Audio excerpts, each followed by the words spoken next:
Hello, and welcome to the Connect to Engage video chats, the show that's all about communication and how critical it is across industries and professions. I'm Adrienne Wallace, and joining me are my awesome co-hosts, Jennifer Murphy and Sonia Sethi-Kohli, and we are Connect to Engage. We are all communication coaches, and our goal for each of our video chats is to bring you thought-provoking conversations and expert perspectives all about communication. So for each session, we invite professionals from the same industry to share their stories and experiences surrounding communication, what works and what doesn't work in order to accomplish tasks, make connections, and successfully engage with others in their personal and professional lives. So today we are welcoming coaches. We'd like to welcome Chris Murphy, who's a high school football coach, and Chelsea Randel, who coaches all levels of girls lacrosse. So welcome to our guests. And Hello. Hi, guys. Thank you for having us on. Thank you so much for joining us. So you'll hear all about their journey and their profession, and we'll talk in depth about effective communication and why it is essential for a prosperous and rewarding career. So I have Sonia start off our discussion. Thank you, Chelsea and Chris, for spending some time with us for this very important conversation. To start things off, if you wouldn't mind sharing a little bit about how you got into your coaching role and why you got into your coaching role and what exactly your role entails.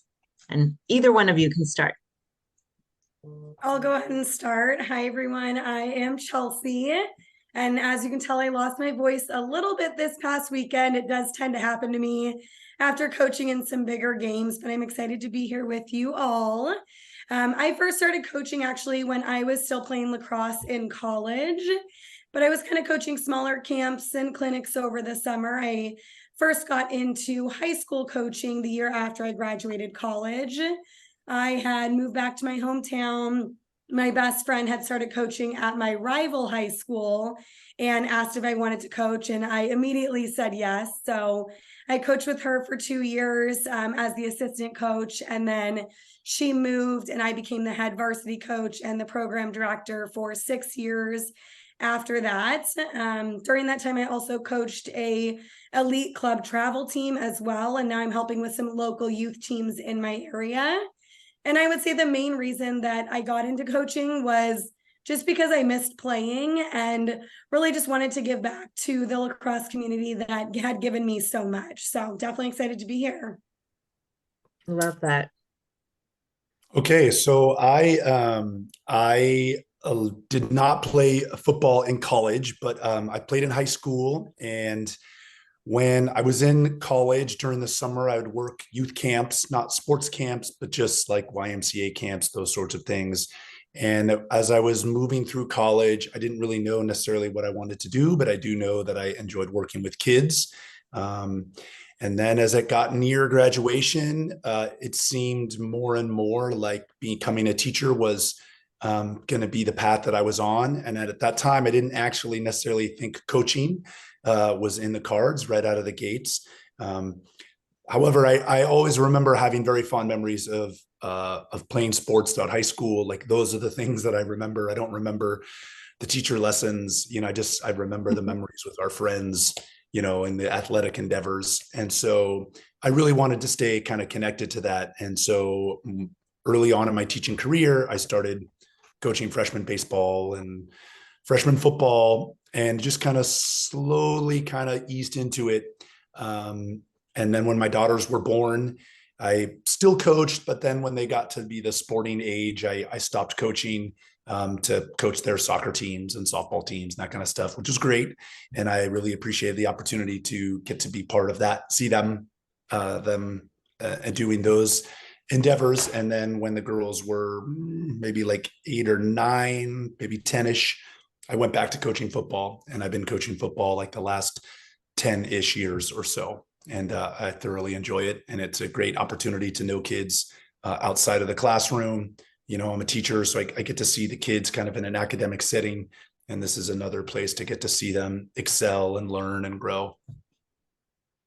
Love that. Awesome. So I'm going to start with you, Chris, for this next question. Can you tell us what the role of effective communication is within the day-to-day operations of your role as an athletic coach? Well, communications is really important to, and it's a two-way street. I think it's important that, what I need to tell the kids to, what time practice is, where we're practicing. High school, there's always lots of adjustments for practice time starting and field use. And sometimes we start earlier, sometimes we start later. Sometimes we have a meeting at lunch and it's 11 o'clock and I need to get kids to know to be at my room at the start of lunch, which is only an hour and a half away. So there's a lot of constant communication from me to the kids, but then also I need to definitely be listening to what the kids are saying when they have things coming up. If there's a homecoming activity or tomorrow is like a PSAT test. So sometimes we have to adjust things based on what the kids have planned. And so that communication is really an important two-way street for me to know what the kids have coming up, but then also for me to communicate to the kids what we as a football team have coming up. And then obviously then there's like the football stuff where we're in the meetings, we're looking at film, we talk about our mistakes that we made on film, how we can correct them, what we think another team is going to do to compete against us. And then we have to anticipate those sorts of adjustments. So there's a lot of maybe chess, like it's like playing chess. You're trying to anticipate a couple moves away what your opponent is going to do and try to get the kids to be thinking about those things as we then go out to the field and practice. And then to reiterate, hey, we watched this on film. Let's think back to what we saw on film. Now let's go out and practice that on the field. So communication is critical to get the kids to understand the vision of what we're trying to do. Yeah, absolutely. When you say you have to communicate with students within the hour, how do you do that? What's the mode? Well, that's a great question, Jennifer. Glad you asked that. I think that now today we use GroupMe, which is an unbelievable tool to communicate with the kids and for them to communicate with me so they can tell me very quickly, I'm going to be late at practice. I have a doctor's appointment. I'm injured, whatever. Whereas 15 years ago or even 10 years ago, GroupMe wasn't a thing. Mm-hmm. And communicate with kids kind of in non-practice hours before and after practice about, hey, we got to do this thing or we need to be ready for this thing. Like the kids, when we're in a meeting, that's one thing, but to get the kids to the meeting or know that there's a schedule change, GroupMe. And as much as I am not necessarily a huge fan of all the social media, GroupMe is actually very helpful for coaches to kind of stay connected to their kids so that they can get effective messages out about, what we're doing, where we need to be. So yeah, GroupMe has been pretty great. All right, Chelsea, can you tell us what you think the role of effective communication within the day-to-day operation of your role is as a coach? Absolutely. I definitely agree with Chris. I think in high school specifically, clear communication is so needed because these high school students have a lot going on and you need to make sure that you're communicating with them the important information they need to know. So game time, arrival time, what uniform color to wear, etc., without really like bogging down them, with information they might not need. And I actually used to send out a weekly email every Sunday to all players, all parents, anyone that needed the email to really communicate the plan with them every week so that all details were effectively written out and laid out before the week even began, really. But I truly feel that without clear communication, our season would not have been as organized. It would not run as smoothly from an organizational standpoint. And I also think too, these players are glued to their phones a lot too. So like Chris was saying, if a field changes or a time gets pushed back, to send something out urgently, it was simple as sending a text message and then worrying about emailing the parents later. So I definitely think communicating on multiple fronts can be helpful as well. Yeah, and then as you were coaching older players who had devices, that's very helpful to be able to communicate directly with them. And that was definitely something, yeah, if they had the phone, most high school students did. So we would kind of form a group text message. Yeah. Of course, if they were okay with that, if their parents were okay with that, et cetera. But that truly did make it easy to communicate directly to the players, especially if something happened, last minute where the bus pickup location changed and the players might be scrambling, but if they got the message on their phones, super simple. Okay, got the communication, the bus has moved, let's go to that location now. So definitely a little bit easier with the high school students on that one. Yeah, Chelsea, talk about a little about game time. Like how are you communicating with players in that kind of stressful or not or fun environment? Like during the game time, or like how to get what time to arrive? Just during games, during Games, definitely I feel like my communication fluctuates based on how the game's going, who we're playing, what kind of weather there is. So there's definitely a lot of factors to that. Which is fun in all regards, but I always try to stay pretty positive, especially with young females and high schoolers. So I do try to communicate pretty positively with them, but I feel like in the game we try to communicate as much as we can. So in between goals we set at a draw circle, so there's a little bit of a pause in the game. We can tell players on the field exactly what we're looking for. We can communicate plays in. We do have a full sideline too, that if we are trying to call a play in, us as coaches will actually have our players repeat that play so that everyone on the field can hear it, knows what we're running, etc. So I feel like just as much communication as you can never over communicate in a game. And I think that, as much as you can helps them just to make sure that everyone's on the same page. So definitely like positive communication, but also just making sure that everyone is on the same page. All 12 players and the entire sideline is very aware of what we're trying to accomplish. Yeah, strength in numbers. Yeah. Especially when you're trying to communicate with a player that might be across the field.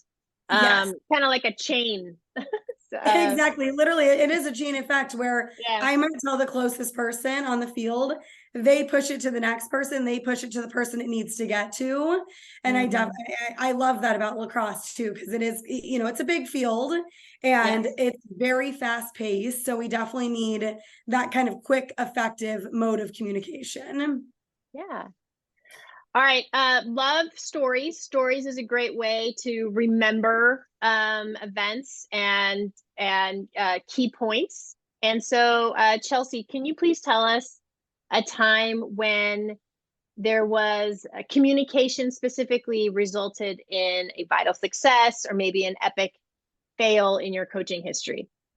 Yeah, definitely. So I guess I'll share what I think is a success that actually came out of a failure. So we were playing in our Northern California State Championship game when I was coaching high school, and we were playing against a team that was undefeated.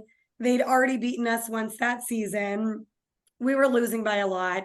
There was 5 minutes left in the game, and at that point we really kind of had zero chance of coming back to win the game. And I always say never, but it was a pretty slim chance that we were going to win. And I could truly tell that the team was down on themselves. They were upset. They were starting to get frustrated with each other. So my assistant coach and I, we elected to actually call a timeout. And the girls were like, why are you calling a timeout? Like, we're going to lose. Like, what do you really have to tell us right now? Right.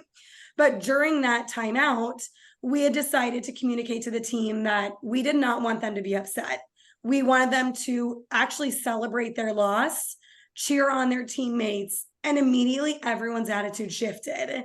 And although we lost the game by a lot, you would have never known that based on our team's reaction after the final buzzer. We all ran down to the sideline, hugged our goalie as if we won. But if we did not communicate with our team, how proud we were and how we wanted them to react and reflect after this game, they might have been a little bit more upset. They might have shed some tears, rather than celebrating the success of even getting to that game in the first place. And it truly was just a simple communication update from the coaches that shift everything and really kind of ended the night on a positive night. Otherwise, I think it could have gone downhill very quickly from there. I love that so much. It shows the power of communication, and especially as a coach, how you were able to shift everybody's emotions. So great story. Chris, what about yourself?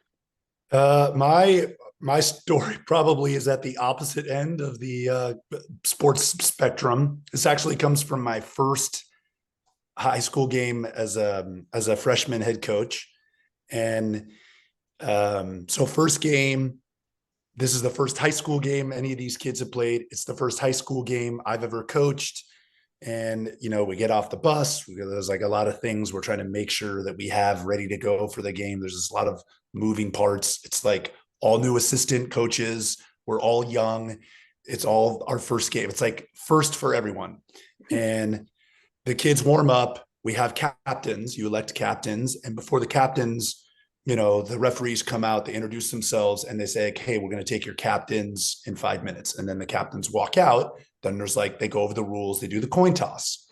And so the kids that we elected as captains, he goes, I've never been a captain. What do I do? And I say to him, and I quote, if we win the toss, we want to kick off.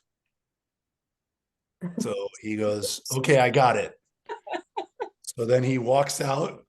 We win the toss. He says, we want to kick off. The referee goes, are you sure? And he goes, that's what the coach said. And so then we kicked off. And of course, we kicked off in the second half as well. So we kicked off both halves of my first high school game, because what I should have instructed him to say was, if we win the toss, we will defer our decision to the second half. And so I didn't communicate that to the kid, right? I assumed he knew what I meant, but this is his first game. It's my first game. I shouldn't have assumed that. He definitely said, I've never been a captain. What do I do? And I very much just assumed he knew all these little intricacies of football, which, again, it's his first high school game. He's never walked out. He's never spoken to a referee. And so we kicked off twice. It's the only time it's ever happened, thankfully. And so I always tell that story to the kids who are captains, to give them, just kind of lighten the mood before a game, about when the captains come over to me for what I want them to do. We go over that story, and I say, so we definitely want to defer if we win the toss. So yeah, that's, nothing as dramatic as, an NCS championship as Coach Chelsea, but this was a meaningless freshman football game. But I recall it very distinct memories of that game. That's actually, you could put on a t-shirt, defer if we win the toss. Yes. It's truly a great reminder that the captains have a little bit more pressure on them than some of the other teammates do, and they're having to go out and talk to refs, and the coach isn't around, right? And you put your faith in them and you trust in them, right? And they're captains for a reason, but it's a good reminder that you have to be exactly clear on what you want, rather than just vividly or vaguely saying something that you think they understand and they don't. I mean, it's a great story, and it's funny that you actually got the kickoff twice. So yeah, went down in the record books. Yep. Doesn't happen very often, that's for sure. I do want to circle back. I thought Chelsea talked about the in-game communication, and I wanted to comment a little bit on, I think that a lot of times coaches, after they coach, they have a hoarse voice. I just coached, I have a hoarse voice. Chelsea just coaches, a hoarse voice. I think that if you were to ask someone that doesn't have kids or doesn't, pay attention to sports, that they would think that the hoarse voice is from yelling at a kid, you're upset with them for making a mistake. And 99% of the time, it's not that. It's, you need to get their attention, and they're so far away, and you're just constantly trying to reiterate what the rules are for them on a particular play. And it's just a constant, if they make a mistake, you're not upset with them for making the mistake. You want them to remember what the rules are so that they don't make the same mistake again, because the way coaches are for football, if a kid makes the mistake once, you're going to keep seeing if he makes the same mistake again and again and again. So you're trying to close that that loophole in real time as the game is unfolding, so that the kid makes a mistake, he won't continue to make it, and the other team won't continue to exploit it. And it's just a nonstop. It's a nonstop conversation. Every play, you're communicating to the kids in football what their responsibilities are. And especially when they make a mistake, it's generally they've forgotten something. I mean, sometimes they get beat because they're just, not as physical or fast or whatever. I generally am not communicating to them the mistake, because the mistake is not of their own doing. The other person just was more skilled, faster, stronger, whatever. But if it's I didn't line up correctly, I didn't know what my responsibilities were, I didn't know what my, reads or keys are, I've got to constantly be in communication with the kids during the game. And it's an endless barrage, as I'm sure my wife would attest to, of you can probably hear my voice constantly every play throughout the entire game. And I know from Chelsea, I can recall hearing her voice constantly as she's communicating to the kids, and then the kids echoing the thing that she says. And in football, we also use the kind of echo principle of, that's how the kids confirm that they understand what their responsibilities are. They have to echo the call, and we have to practice that. And then as kids get tired, into the game in the fourth quarter, where it's even more important, we're really harping on the kids on keeping like in-game communication, so everyone's on the same page. So one of the things that obviously we've been talking about is from the coaches communicating and what you're saying, relaying to the players, but how good are they at listening during the game? Like, aside from, all of the extra noise, especially with your sports, you're coaching outside, they hear the crowd and the wind and whatever else, but are they able to actually tune in to listen, to understand what you're saying, and then make the adjustments right then and there? How do you confirm that they are listening? I feel like I recall like moments where I've had to like pull someone to me if they can't, if the crowd is so loud, which girls lacrosse might be a little different than football in that regard, but there have been times where I've had to like pull the player to me. If the ball's down on defense, I pull an attacker, I'm speaking to them one-on-one, and they're like, yeah, I got it. Right. They're all excited and jazzed up. And I have to ask them like, hey, repeat that back to me. What's the game plan? What is our next play? And then if they like, sometimes they're like, oh wait, what did you say? And it's like, okay, so I know that we're like, let's just calm down a minute, take a deep breath. This is what I want you to do. Go tell the rest of the attackers. And then they'd be like, okay, this is what we're going to do. This is what I'm going to go tell the team. So I feel like honestly, having to just like speak to them one-on-one helped a lot, but then also having them repeat back to me so that I knew they actually understood what I was communicating to them. So I definitely remember many games where we'd have to kind of back and forth it a little bit just to make sure we were on the same page. I think in football, we definitely use timeouts as a chance to talk and confirm that we have, again, everyone's on the right page. And just as Chelsea said, like everybody's adrenaline is at a 10. The kids are tired, and so, they're anxious, they're tired, they're like, want to go out and play. But you have to kind of calm them down. I think a lot of times the timeout is to kind of get them to pause and take a deep breath and have those conversations. And I think it can do a lot to kind of help center the kids. That being said, there's times where the kids have to play and there is no timeout. And so that's when, you're screaming across the field to get the kid's attention. And there is no guarantee I'm going to get his attention, because by the time I get his attention, the team is snapping the ball and the play is going on. So, it's a constant barrage of verbal hits so that they can just try to make sure. And a lot of it tries to circle back to what our talking points were during the week. So it's not like something we haven't talked about. It's often just reminding, it's a phrase or something that we're trying to reiterate. And the kids are like, oh yeah, that phrase, whatever the phrase is, right? That phrase I can lock in because I remember that we talked about this in the meeting. We talked about it in practice where it's much slower pace and the games are very frantic. So, yeah.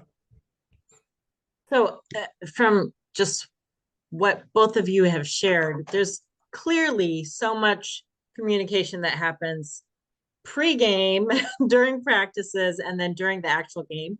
And I'm sure, after the game in terms of what we could have done better, what we did great, those types of things. But something that struck me when both of you talk about keeping things light or keeping a positive mindset and keeping focused, I think you both mentioned the logistics of everything. So having a group text, if everyone's open to it, even pre game or pre-travel or event, I think just even those little nuances of knowing which jersey I'm supposed to wear, where's the bus going, or what are we supposed to, or change of a hotel or whatever we're doing.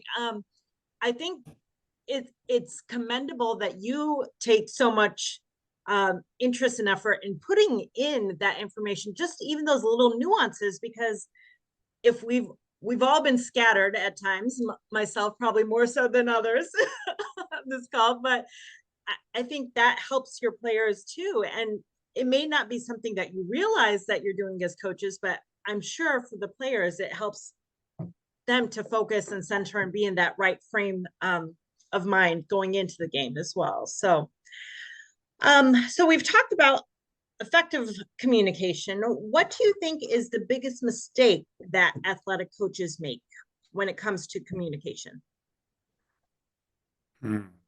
Well, as someone that's made a lot of mistakes, I think I'll go first.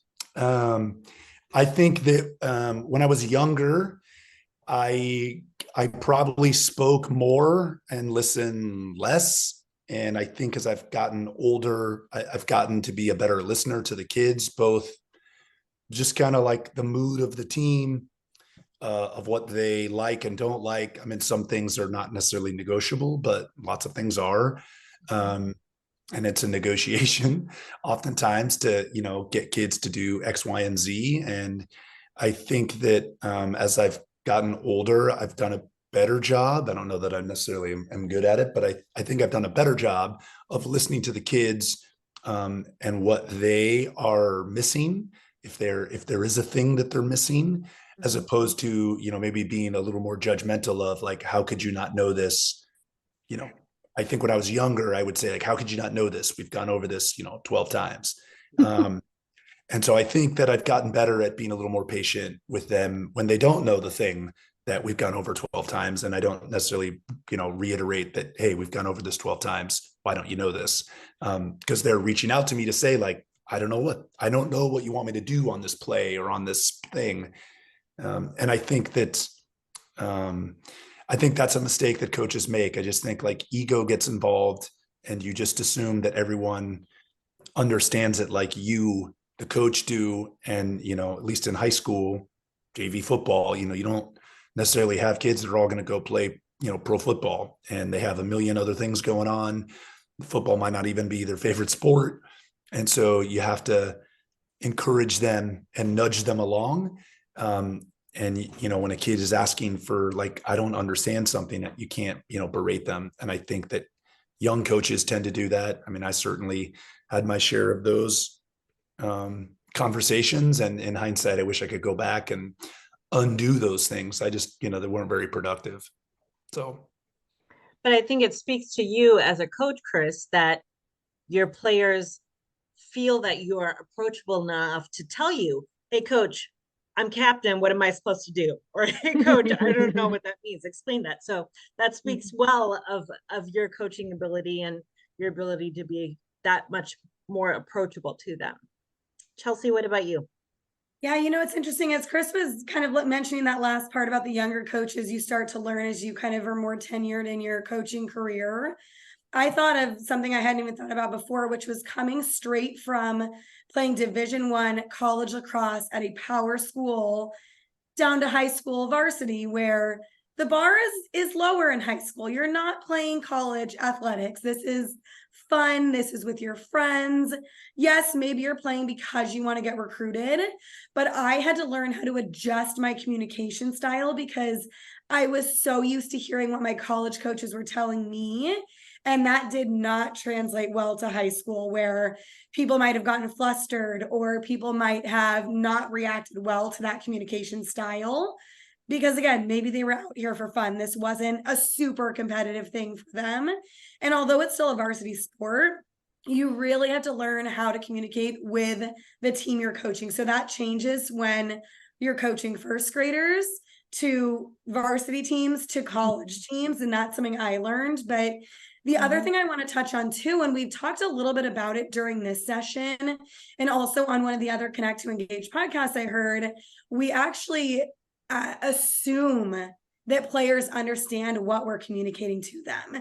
And again, I know we've talked about that a little bit on this call already, but it's very easy to, explain a drill, assume the players know what the drill is because we've just explained it to them.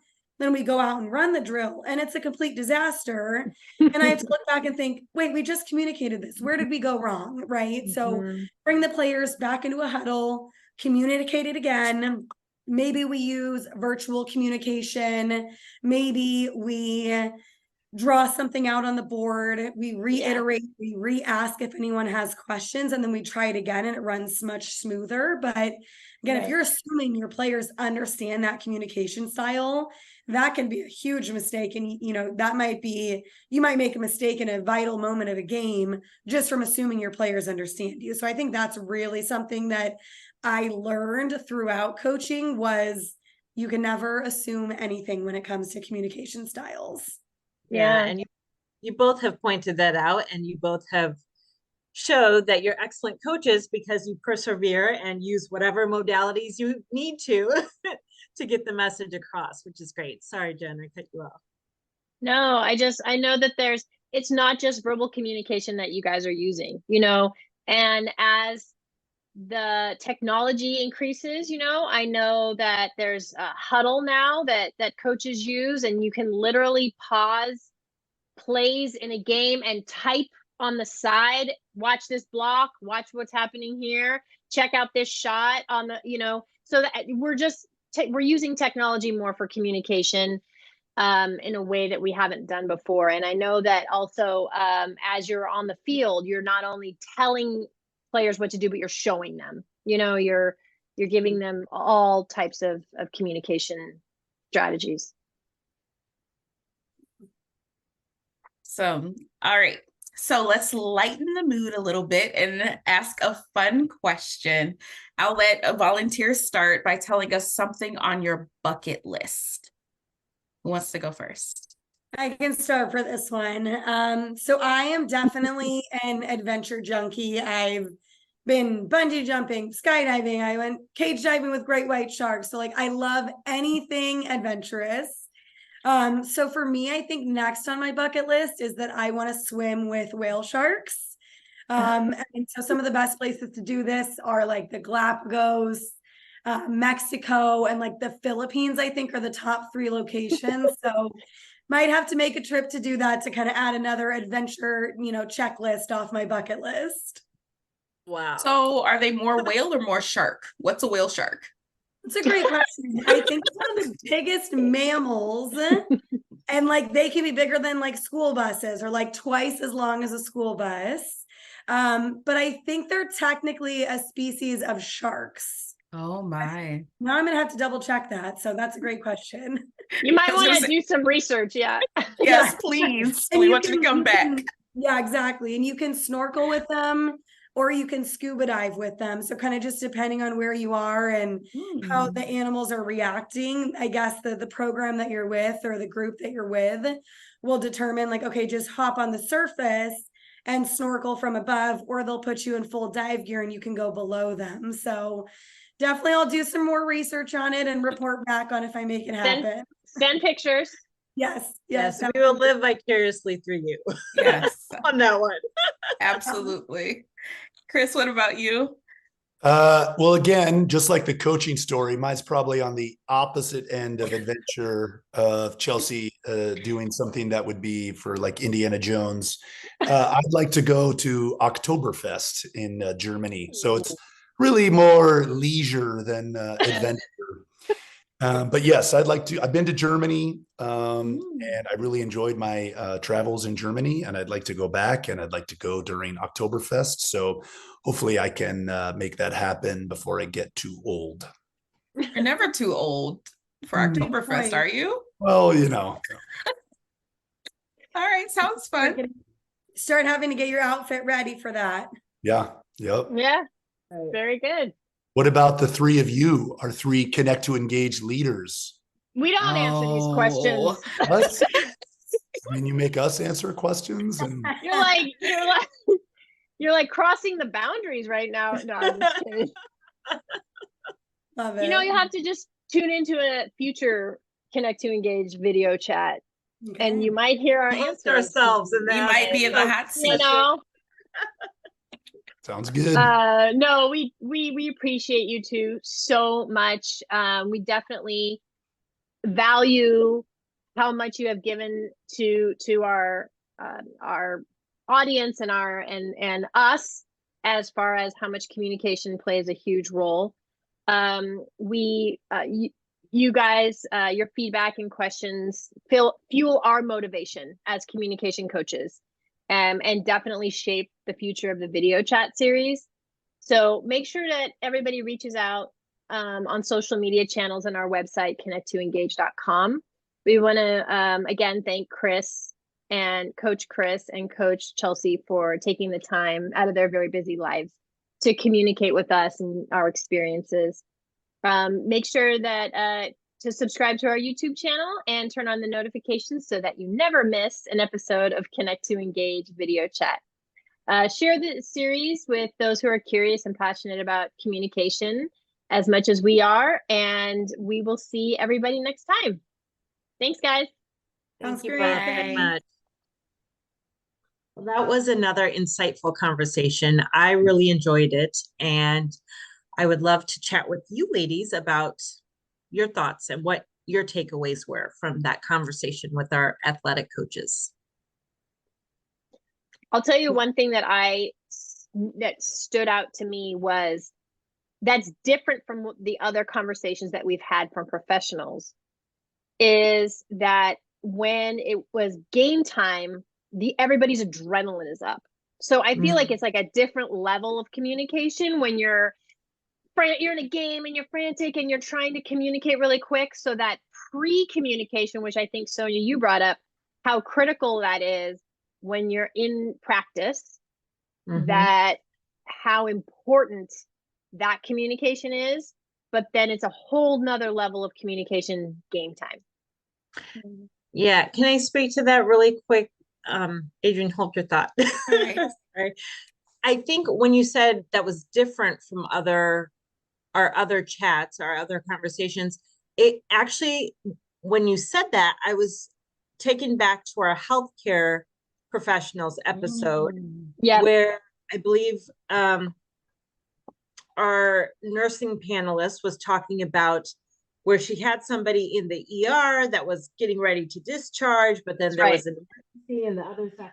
And she needed to, just like our athletic coaches said today, take a timeout. She needed to go. That's right. What needed to be done in order to better serve that next patient too. So I thought that was very, similar in that sense, but also that whole idea of, Chelsea said it a few times, and Chris said it as well, to take that time out and really step back and say, okay, are you understanding what I'm saying? And or just keeping that positive mindset, or keeping things light as well. Sorry, Adrienne. No, it's fine. It's a discussion, right? But I like how they talked about not making assumptions. And I think that's a recurring theme as well, what we've heard over all of the chats. You can't assume that someone knows what you're talking about, whether they're coming from a different team, a different district, a different level, or it's a new position for them. You have no clue. Like, for us to all speak the same language and not make any assumptions about someone's prior knowledge, or even assuming that they remembered what you just told them a minute ago, right? So it's over communicating in some senses, for sure. Yes. Yeah. I think something Chris said that stood out to me was his exact words were, you need to choose what to communicate. So he said, I'm not necessarily talking to them about their skill if, they weren't as fast enough as the opponent, or, didn't have as much skill as the opponent, but things that we've talked about, things that we've discussed, I need to re-trigger things that they know. I know they know that because they were there, they were focused, but sometimes they just need that reminder. So yeah. Another section that stood out to me was when Coach Chelsea was saying that she when she first started coaching, she kind of took a page from her coach, her college coach, and she said, like, that couldn't be the way that I was communicating to my players because it's a different level and it's a different skill set. And so I think that sometimes we do that. We take what we see some fabulous communication happening in our own lives and we go, oh, I'm going to communicate like that person, because we're learning, right? We're constantly learning what works and what doesn't work in communication. And then she quickly figured out, oh, this is not going to work. And she had to have her own style and her own communication method. So, and I think she spoke to the fact that you need to communicate differently with different levels, right? So yes. More specifically, the younger ones versus the high school, there's that difference in communication as well. And I think both of them, Coach Chris and Coach Chelsea, talked about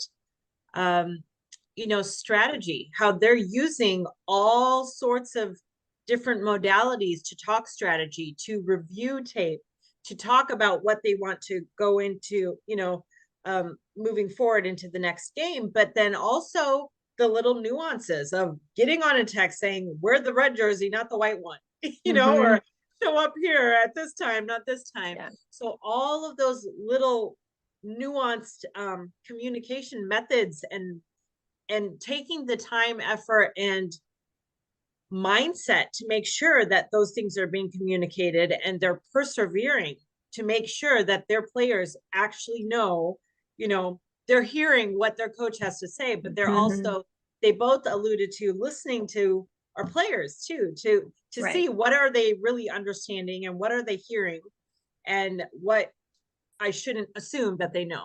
Again, back to the assumptions. Yeah. Yeah, one of my favorite things that Coach Chris was talking about related to listening to the players. I love that. He said as he has matured as a coach, he's learned to listen more and speak less.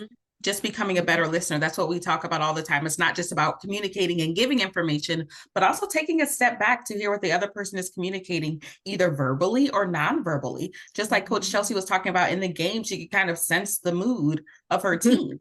So you have to be in tune with others as well, and not just, yelling, not necessarily in a negative way, but it's like, oh, let me pause and see what's going on with them. And I think it speaks to both of them. And we touched on it during our chat, but their emotional intelligence in being able to, I told Coach Chris, it speaks to him that he's that approachable that someone can say, what am I supposed to do as captain? Or I don't understand what you need me to do right now. Right. So that leader, that coach has to be approachable for an individual to feel comfortable and trust enough in being able to talk to their coach that way. And Coach Chelsea as well, reading her team, like you were saying, Adrienne, and knowing that we needed to take a time out and have a positive moment and really step back and look at what all we've accomplished, like the good that we've accomplished versus, pinpointing and getting down in the dumps about their loss. Yeah. Because that can easily happen in sports. Sports are really charged emotionally, very intense. People, we didn't even talk about like the fans are yelling on the sidelines. They're screaming at, the parents. The parents. There's a lot happening in games. So yeah. Yeah. All right. Yeah. Well, I feel like that this was just adding to the insights of communication. And as they're talking, it's not just about coaching, but how this translates into the corporate world of being a leader and being a strong listener and being a strong communicator. So like we said before, we really appreciate Chris and Chelsea taking the time and helping us out in this video chat. Yep, it was a great one. All right, I will see you ladies next time, and see everybody else at our next event. Yep. Thank you all for listening and watching. Bye.